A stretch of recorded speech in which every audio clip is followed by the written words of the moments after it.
Шыңғыс Қаханның қызына айтқаны. Шыңғыс ханның қызы Алағай бикені ұзатарда айтқаны. Жаңа жұртыңа игілік, ізгілік апар. Күйеуің көтерілсе, демеуіш бол. Шайқалса, сүйеніш бол. Тайғанаса, таяныш бол. Кісі ғұмыры қысқа, бірақ абыройлы атақ мәңгілік. Ең жанашыр досың ақыл парасатың, ең зұлым дұшпан тежеуіш ашуың. Төңірегінде сенетін дос көп болар, бірақ ең бергі өзіңнің ақадал жүрегің. Дүниеде аялайтын асыл көп болар, бірақ ең қымбаты өзіңнің өмірің.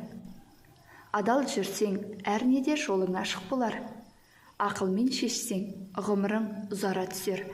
Қиындықтан қашпа, жаза баспа, депті.